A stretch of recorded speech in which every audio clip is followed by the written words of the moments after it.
This is one of the football matches where you can clearly see that Arteta got his tactics spot on. Because in the first half when we were playing against West Ham did not have a low block. We had chances, we created chances, and then we almost scored.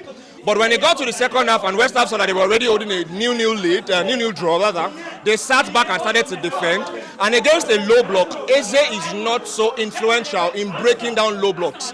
We desperately needed Odegaard. And when Odegaard came in, he began to shift the players a little bit forward and West Ham defenders a little bit backward. And at the end of the day, he got the assist. He was influential for the goal.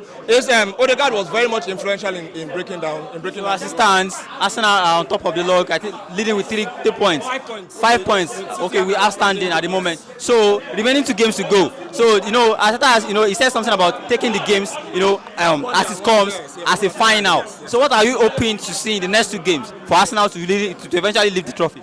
As a dedicated Arsenal fan who watches a lot of football punditry and analysis, one thing I can say very clearly is that many pundits who didn't peep Arsenal for the league or peeped Arsenal for the league said one clear statement: if Arsenal beat West Ham, Arsenal win the league. Because we knew what we were coming from. West Ham were fighting for their survival. Arsenal was fighting for the trophy. We both had something to play for. Burnley is our next match. Burnley does not really have anything to play for. They are relegated. They are done. And then we have Crystal Palace. Crystal Palace, I do not expect Crystal Palace to field a full team because they are fighting for the Conference League trophy. Exactly. So everybody has a role to play in that manner of speaking. That one is now down to Arsenal.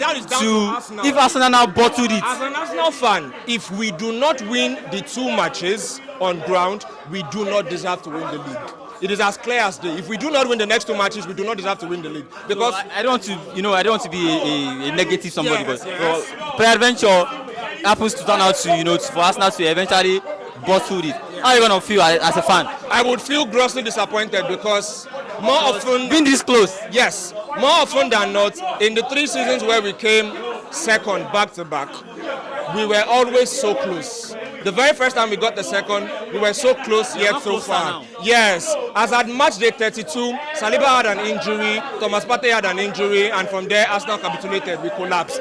And then in the second season, we kept on having key players having injuries at key moments that we couldn't get over the line. And for the first time this season, Arsenal bought reinforcements to keep us there. And this is one of the most nerve-wracking matches I've watched this season. And Arsenal, one thing we say in football for many times is people say Arsenal play beautiful football, but we don't get the job done. This time around, we didn't necessarily play beautiful football, but we got the job done. 3 points, clean sheets. That is all we need. And this game, we got it done. So if we do not win the league, on the off chance that we do not win the league, it will be grossly disappointing. And then the pain from the banter of other fans will be really Chelsea fans for that matter. Chelsea fans are after my life. They won't get it. They will not get it. They will not get it.